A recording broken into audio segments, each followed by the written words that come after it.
Hey, morena everyone. Thank you. Kia ora koutou. We'd just like to move into our Service Delivery Committee meeting for today, the 19th of March. Great to see everyone here this morning, and I'd just like to invite Hinerangi if she would like to open with a karakia, please. Morena kia tātou.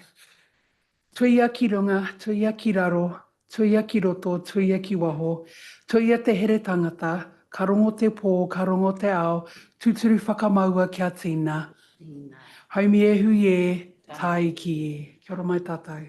Kia ora, thank you, Hinerangi. So I don't think there are any apologies because it looks like we've got a full house, which is fantastic. So are there any disclosures of members' interests?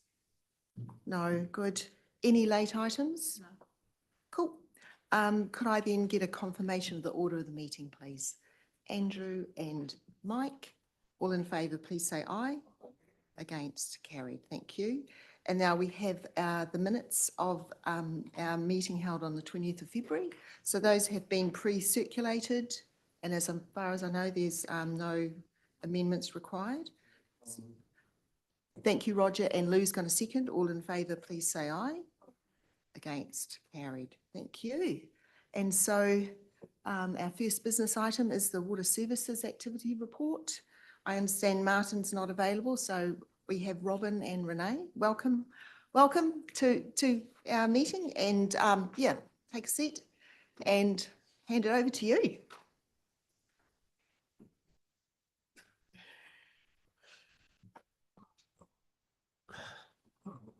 Morena, everybody. Yeah, apologies for Martin. He's down in Wellington today, so you've got Renee and I. More than happy to answer questions on the report. Renee will probably take the compliance ones, and I'll take the project ones. Excellent, thank you. So, any questions or comments? No, great. It looks like there's heaps of work happening in that space actually, and the teams are working really hard. I noted on page 13 of the report, or page 37 of our agenda, that there's quite a bit of work going into the new comprehensive stormwater consent. Yeah, and I just thought it'd be good for councillors to actually have a better idea of what the implications of that are going to be and how it might impact on individual users. So has any thought been given to perhaps providing a more detailed report, or even just doing a briefing or something like that to councillors about that? I mean, is my perception correct that it is quite a step change and there will be implications for private property owners? With regard to the new urban stormwater discharge consent, we've actually submitted it to Regional Council, and we're basically on a hold period at the moment. They've asked for some more technical information particularly on wetlands of all things. So we're on hold until about August, after which time they're going to go limited notification. But to answer your question, yes, more than willing to give a briefing paper on what the connotations are of that consent. There are potentially some private property issues, but that's not confirmed yet. Regional Council in the new consent are very interested on how stormwater devices actually operate against their original design. So rather than monitoring the discharge to the stream, the river, the wetland, that they're actually driving us now to actually ensure that the stormwater devices in the treatment train are still operating as they're supposed to.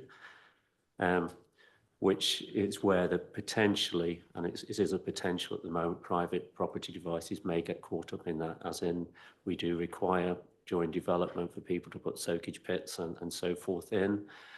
We don't actually audit, other than ticking the box that they were there when the property was built, we don't actually audit that there afterwards. That said, a lot of our public devices are sufficient in size that they don't take account, particularly in the older areas of town, for those private devices, because to be honest, we don't know where half of them are. We'd never catalog them.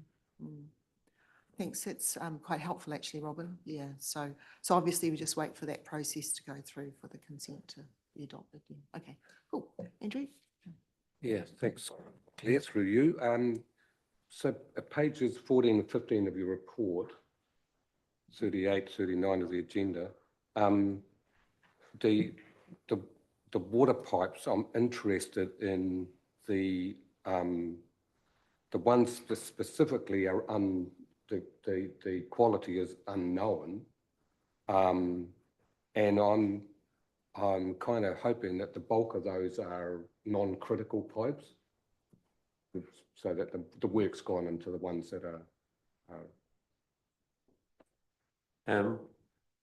We do have a mixed bag of data. There's absolutely no doubt about it. Some of them data is quite historic, going back to TA Borough Council sort of days, particularly with regard to materials, age, and the other good things associated with it.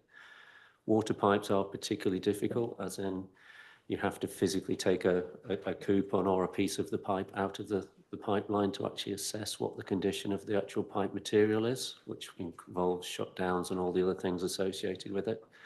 So to get cutting to the quick, we do therefore, A, not do many of those, and B, we do target them on critical pipelines, so that the condition data that we do have tends to be associated with the critical pipelines. And we're actually doing some cutouts right now, like one of the main pipes from Karapiro through into Leamington. We're doing shutdown shortly through Leamington to actually take a coupon out of that. For that, could I have a follow-up? Oh, absolutely. So yeah, I was talking to someone who should know about this kind of stuff, and this guy was suggesting that it's quite a sensible course to follow that with underground pipes, to actually wait till they fail and then fix them. The critical aspect of that being that we've got the capacity to do it promptly, like, straight away. What is our philosophy on all of that? We definitely do go through all the pipes and give them a criticality rating, and we've got a bit of a background pseudoscience spreadsheet which allows us to dictate whether it's high criticality down to low criticality. And with our renewal budgets, we certainly target pipes that are poor condition and high criticality. Those are the ones we go to as an initial starting point, and then second tier ones are pipes that we potentially need to renew early if they need to get bigger for growth reasons. So some pipes we probably would run to failure, particularly if they're low criticality. I'm not saying there are any, or to tell a lie, there is one in the Greenbelt in Leamington serving stock troughs, for example. They would be classed as real low criticality, and we'd run those to failure. Whereas some of the more critical pipes, the trunk mains that serve reasonable portions of the town, we would actually proactively replace rather than let it fail. Yeah, and I've got a story to tell about how promptly you can respond to a customer request, because there was an issue in Parongia where it wasn't actually a pipe that failed, but some work had been done in the stormwater sphere and some fences had not been replaced and stock were getting out or something. Yeah, and between the time that the resident realised it and put in a CRM and then started to load the gear into her car to actually fix it herself, the staff were out there. Like, that was pretty impressive. Yeah. So when, where they understand that there's an issue that's urgent, yeah, obviously, yeah, they're able to respond. And I really appreciate that. Thanks. Now, I've got a question from Lou, I think, and then Monty. Yeah, through you, Madam Chair. Good morning, Robin. Good to see you again. Just quickly, from civil defence point of view, I see that we have urban flood hazard mapping exercise, and you're talking about the rural areas and the high flows. Now, would that information be circulated to our local civil defence controllers, or have it so that we have it available in emergencies? Because I think this is a good planning tool for us to actually hold and be able to utilise during civil emergencies. So I just wondered whether that was actually being shared. It's quite important. And 100% it is. The rural stuff is still in development, and I'm hoping to publish that probably May, June this year. The urban flood mapping is 100% on our external facing web pages. Anyone can access it, and it does highlight those areas where we looked at where there was potential for deep water, as in someone could drown, or fast flowing water. And to be honest, other than the gullies with streams in, we don't have particularly any fast flowing water. There's not big hillsides where it comes gushing down or anything. So it tends to be deep puddles with us, and it tends to be confined to those known gully areas with streams in. And yes, it is fully available to anyone who wants to look at it, and the rural mapping, when it's been fully calibrated and verified, will be the same also. Thank you very much for that. Okay, Monty? Thanks, Claire. Just following on from Andrew's question and your answer about the variability of data on pipes and stuff, I was just wanting to ask about your hydraulic modelling. Do we have 100% sort of coverage of our networks in the hydraulic modelling? We do have hydraulic models for water, wastewater and stormwater. The stormwater one is basically the urban and rural flood mapping that we just discussed. The water models are a full mains model. I can't claim they go to each in lateral to each house, but they do cover all the main pipes in the roads. And the latest iteration of the wastewater model, it used to be a trunk main model only. We've actually incorporated some of the more minor sewers into that also. So I wouldn't give you it's 100% coverage, but it is close to now, particularly with the water and wastewater models. Right. And just on your water delivery model, you said mainline model, which means what? Not down to house level, but down to street level? Certainly at street level. Previously, wastewater used to be trunk mains only, which are the big, larger pipes effectively, whereas we've brought all the smaller pipes into that in the last recalibration run that we did on it, which was probably, and don't quote me on this, about 3 years ago. Okay. And our level of service standards, are they qualitative or just quantitative? For example, on water pressure and flow, have we actually got metrics there that we have to meet? We do have level of service for water. Like pressure is notionally 2 to 5 bar pressure at the supply point to each individual house, so that the meter box effectively. And we do try to do better than the 2 bar, but 2 bar is our absolute minimum. So there are standards we try to meet with regard to those, whereas wastewater is slightly more qualitative, as in we don't have any sewer overflows and those sorts of measures. But yeah, water we do have 2 to 5 bar pressure, for example. Yep. And the flow rate, a lot of the projects you'll see coming through at the moment are with regard to trying to improve levels of service on fire flow. We've never had a strict trigger on. We will be compliant with the fire code, but we are aspirationally trying to get there at the moment. So I think in the next couple of months you'll have a contract to approve with regard to Tiamutu in that regard. And do you have a sense for how we track against that level of service for like pressure and flow? Given your hydraulic modelling isn't to that level of granularity, do we have a sense of how we're going at connection level?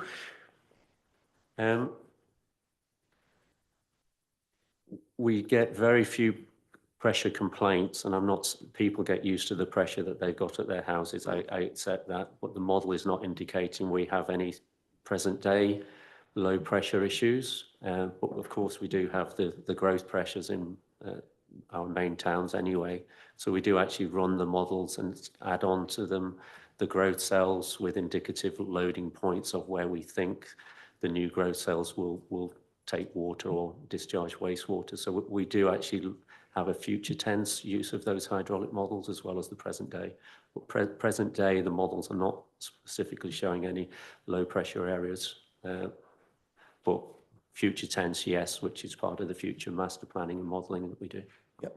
And finally, just, thanks for that asset data. That was really interesting. And it's, I was saying to Dawn last week that I feel like I've got a better handle on the financials of this place than some of the infrastructure, and they go hand in hand. So the more we can be educated on that sort of stuff, I think it feeds into the big picture. Thanks. Now, I think Phil's got a question relating to Mike's question. Is that right? Yes, I'll give you priority over. Yeah. Thank you very much. Just a quick comment. You talk about pressures, no pressure issues. If you talk to the residents, the Oaks Lifestyle Village, they're always complaining about pressure, but it may be something internal there. So. And to be honest, the few pressure complaints we get are primarily associated with people's pressures at their taps in their sinks, whereas our levels of service are the meter box where we supply the buildings, sorry, the properties. So like a lot of the older parts of towns have galv laterals, private plumbing going from the meter box to their houses, which have effectively the size of that pipe has rusted up, so that you can have pressure issues at dwellings when we're still meeting our levels of service at the boundary, unfortunately. And Cambridge Oaks is an example of not the galv, but where we're meeting our levels of service at the supply point, but internally they're not achieving that. Because that's Cambridge North, so I envisage that's the newer infrastructure. Yeah. Okay, thanks. And now I've got Mike and then Roger. Thanks through the chair. A comment for a start, just around page 6 of your report, 30 of ours, around, I guess, the significance of water meters that were introduced several years ago by the council. And just that I can't really remember, and it's reiterated here, that we haven't had to introduce alert levels, or if we have over the years, nothing of significance, and definitely not last year. So I guess that's the first comment, I guess, of the significance and the good call that council made to put those in. I've got two questions. One is around when they were installed, and I'm just going to use, say, cross-lease properties, etc., where residents were given the choice if they wanted to invest a bit of money of their own, and I think council helped out to have their own water meter. Is that still available to residents? Yes, it is. Yeah. Yeah. So we called them complex properties. And so there was around 1,000 of them across our district at the time. And so, yes, council would pay for the meter box and the connection at the boundary. And then if the property owner wanted to put in private pipeline, then that would be over to them to put in. So yes, it's still available. Right. Thanks for that. And the second thing is, and it's probably off the back of some of these conversations here, I guess around growth. And we haven't had these water alert level issues, which has been fantastic. As these sort of hundreds and thousands of houses come online, the infrastructure's in place, do you envisage that we're going to be going back to water level sort of alerts, or is the water take there for the growth? A bit of a two-prong to it. So the water levels can get put in if there is a water shortage. So for example, if we were actually suffering a major drought and there actually wasn't enough water to provide, then we would probably need to put in alerts from that perspective. So that's definitely case by case, and we still monitor that every summer like we have done at the moment. And then the other prong is around growth. And so we're monitoring, and we have our master plan and forecast and demand lines and that sort of thing that would dictate when we would need to upgrade capacity of our treatment plants to be able to provide. Our current comprehensive water take for Cambridge, for example, is sufficient. We've got enough sort of leeway in that for now. And just going back to the I model for the full growth being applied to the present urban area, the last master plan indicated we would probably have a water deficit about 2035, 2040 by a few megalitres a day. Right. But that's reliant on the densities and the amount of growth that was in YPAR 2050 as it was when that master plan was generated. So it's a look and see, but potentially in later years, we will be looking for water. Right. And is that to do with our consents, in terms of our consents allow us to take so much water down the track? That assessment is against our present consents and our present ability to take water from the various sources, yes. Okay, now I think I've got Roger and then Dale Marie, did you have a question too? Thank you, Madam Chair. Thank you both very much. Good report.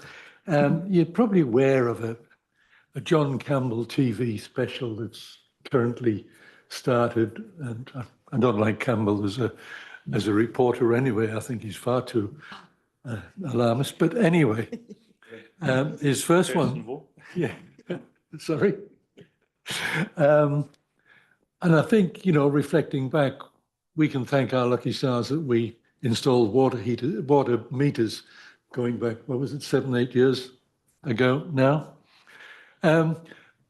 But the article on Sunday's news, Monday news, was very much about the level of water loss that they're getting through their aged pipe system. Have we got any concern about any water loss, and what is the figure that we've got on the water loss through our system? So yeah, we monitor that annually. So it's one of our non-financial performance measures.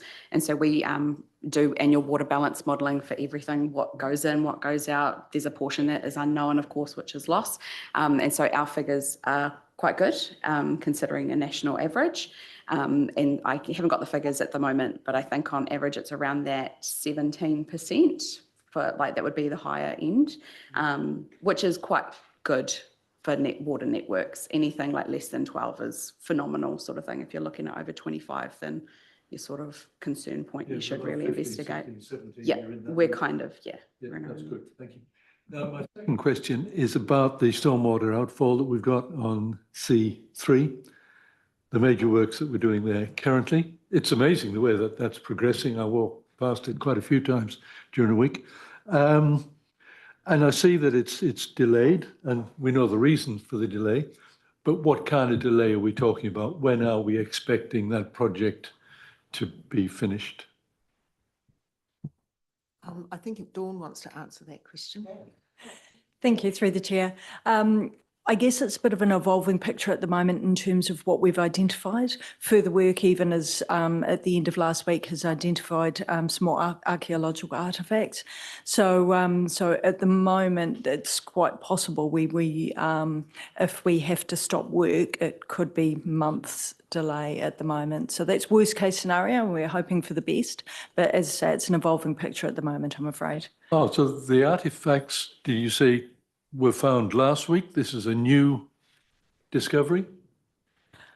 These ones are yet to be confirmed. They're actual post holes or posts, organic matter, like a decayed post of some sort, and fire pits. So that's, it's quite different to the previous artifacts that were found. But the work is currently paused. In the location of those artifacts, yes. Other works happening down at the river edge.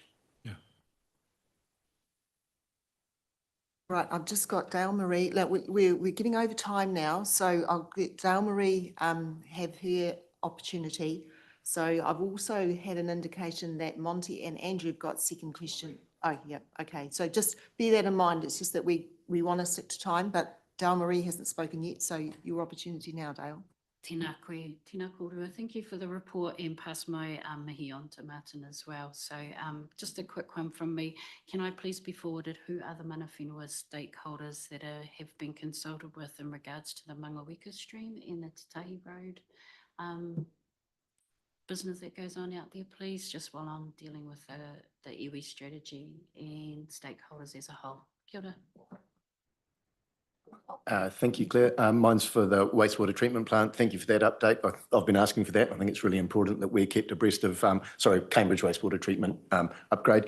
And that's really good, the progress report you've given us there. Just got one question around the key risk. If someone could explain the design changes to the lump sum items, why that's considered a very high risk. Maybe this is to Dawn, I'm not sure. We brushed over this in audit and risk, but I thought it was worth canvassing. I will have a stab at answering it, and then maybe Dawn can complete the answer. But the way our risk policy is generated, basically anything that's over a potential $250,000 limit virtually automatically becomes a very high or an extreme risk. So from the Cambridge wastewater treatment plant perspective, at 75, 80 million, that is only a small percentage change in the lump sum items. So it's a factor of our policy and how we're directed to score risk at the end of the day. And I know we do talk about potentially mitigating some of those. Look, what I'm specifically asking is the consequence. It says it's hard to reprice any changes due to having lump sum items for any potential variations. I just don't understand that, what you actually mean. Is it that the lump sums are quite big and you're going to have, what are the issues around repricing? I don't understand. Yeah, I think it's effectively what you said, that there's lump sum items for building the outlet or building the bioreactor. So putting an extra 2 brackets on for an extra handrail on the bioreactor is hard to differentiate that change. And we are working with Spartan, have been absolutely great in coming back with optimization. So there's still some saving items coming through as well as additional items as we're finally detailing a lot of that nitty-gritty detail with regard to how we mount things, how we put safety rails in, et cetera, and I think that the report actually talks about we've had some delay on some materials for the UV as well. So it's how we assess some of these. I'm giving you a woolly answer because I'm already thinking I need to reword the mitigation on that particular risk when it comes around again. Yeah, thanks. You may be, because I read that as, does that mean the contractor is going to be looking for any chance for variations because it's in these big lump sums, which worries me. So yeah, I'll stop there. Thank you. Okay. Thank you, Monty. And Andrew, you're happy. Okay. All right. I'm going to close it up then. And thank you, Robin and Renee. You answered lots of questions. And yeah, I think everyone's had the chance to dig into something they were particularly interested. So I've got a resolution that the Service Delivery Committee receives a report of Martin Moult for the water services. Who's going to move? Mike's going to move. Do you want a second? Yeah. Hinerangi's going to second. All in favour, please say aye. Aye. Against, carried. Thank you. All right. And our next item is the District Stormwater Operations and Maintenance. All right. Mike Huxtable. Welcome, Mike. I don't think we've seen you here before. Welcome. You have been here before? Okay, my mistake. Yeah. Yeah. All right. Well, welcome, and over to you to present your report to us. I take my report has been read, and I'm just yet to answer any questions you may have with the assistance of Robin. All right. Any questions? No? Oh, okay, Monty. Just in a general sense, could you explain what this contract does? I mean, I've read it, but it seems quite a lot. This is diggers going around cleaning swales, basically, is it? It's more than that. It's inspections of swales and all the drains and all the stormwater assets. So it's a little bit more than mechanical drain cleaning. And from stormwater perspective, I talked about CCTV surveys of pipes to inform my condition. This contract actually does some of the stormwater CCTV for me as well. And does this include roadside drainage or not, or is that a roading issue? Yes and no. It's very confusing. There's some drains on the roadside that we do maintain, and there's others that we don't, which is under the roading umbrella. Notionally, the grate and the first lead is transportation, and any treatment device on the roadside tends to fall into the water services, but it's not a black and white distinction between the two at this moment in time, and it's something we're working on.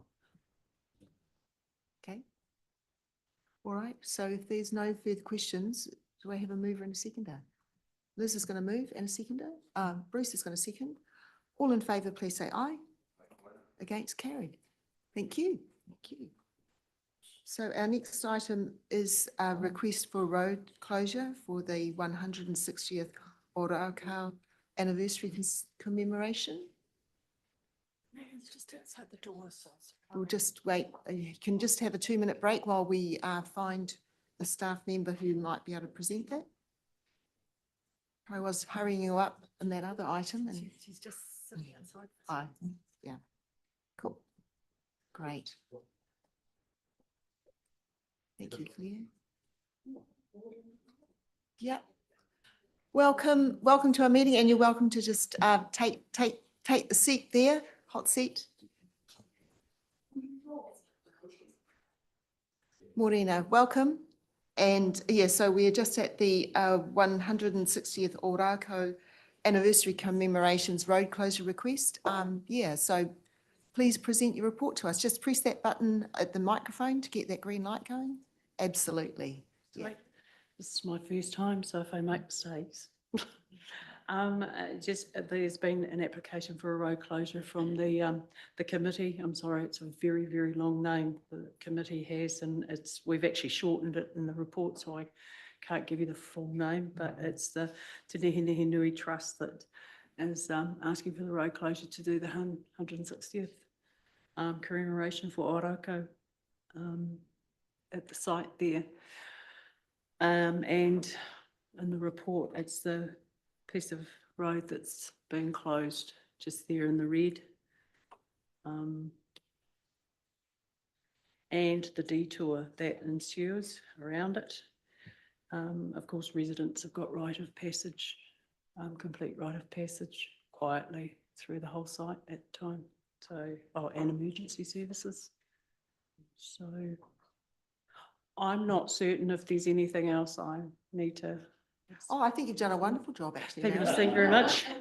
We're going to have you back here all the time, I think.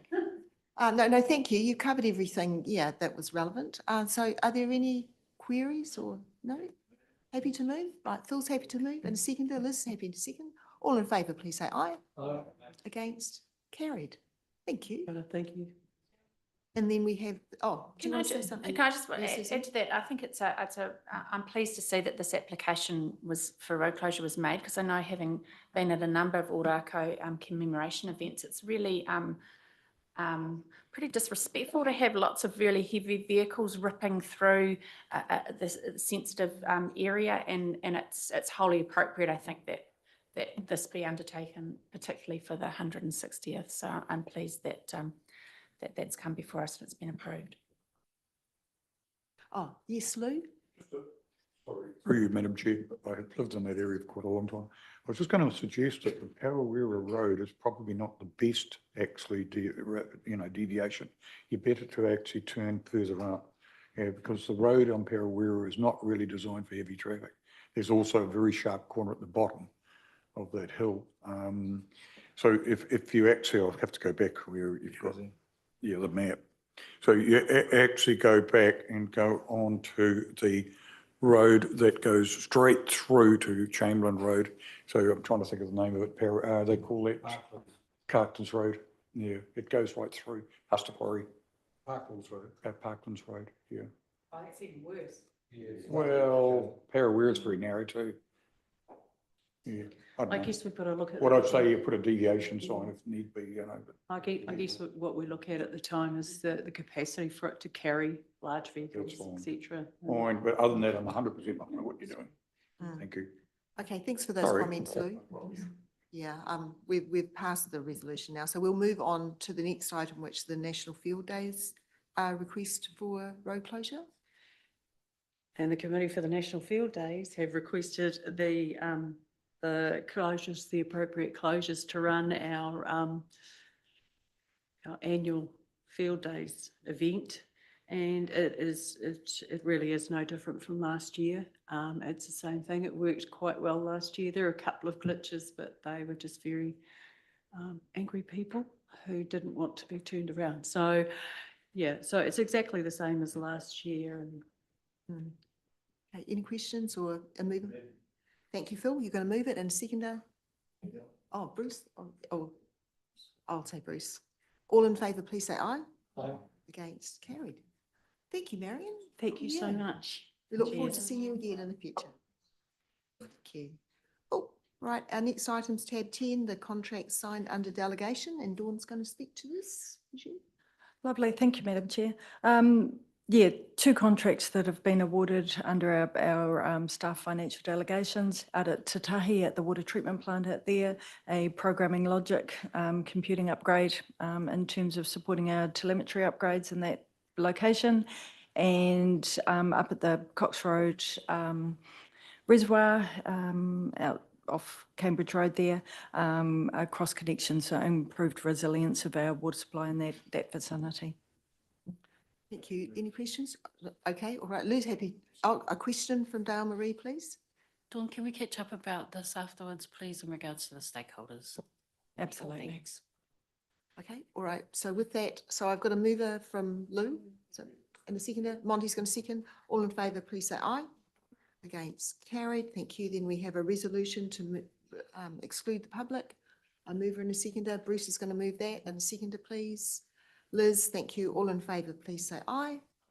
Against, carried. Thank you. So now we'll just wait a few moments for